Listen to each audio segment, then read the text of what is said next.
There is a deep communication through the eyes of animals where language is not needed. I take their photos because I want others to see what I see when I look into their eyes. A presence that is profoundly beautiful, pure, and wise.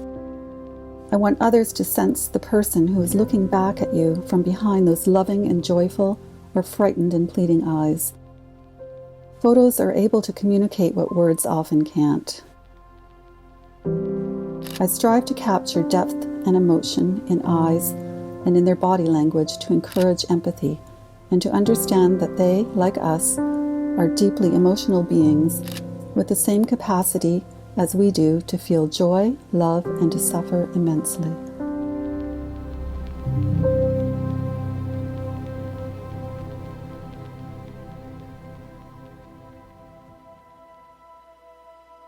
Since I was a child, I've been drawn to non-human animals. My earliest memory of awareness of their suffering was as a child playing in a park near my home and hearing what sounded like a baby crying in distress. I followed the cry to find a car parked in the hot summer sun in a neighbor's driveway. I looked inside the open trunk to find a baby lamb tied inside a burlap bag with just her head poking out.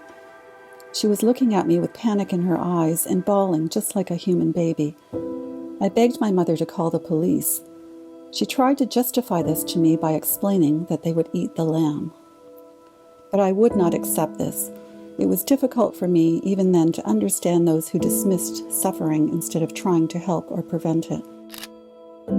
I started documenting these animals because animal agriculture does everything in its power to hide them from us.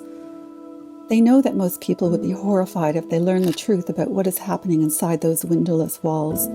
Most people won't intentionally look for this information, so my work is to bring it to them. Probably the investigation that left the deepest impression on me was my first inside a cow slaughterhouse. I watched as a terrified young steer was prodded into a rusty metal box, where he looked out from above at us with wide eyes. He must have understood I was there for him, because he suddenly tried to leap out of the box toward us. He leaned halfway out, his eyes wide and pleading for help, just a few feet away from my own. I looked into his eyes. I could feel his panic and desperation. No one could possibly deny what he was feeling or communicating. He was forced back into the box where he was shot with a bolt gun. That moment seared an imprint on my soul that changed my world. Many years later, I am back at that same slaughterhouse organizing vigils with better skills to photograph and document the violence and the victims in order to share with the public in hopes that it will open their hearts and minds too. I imagine our society's beliefs and attitudes towards these animals to be a giant spiderweb, carefully entwined by years of conditioning. We must be willing to untangle, strand by strand, layer by layer, our conditioned attitude of superiority to other animals, our belief that they are here for us. As author Henry Beston beautifully stated, they are not underlings, they are other nations, caught with ourselves in the net of life and time.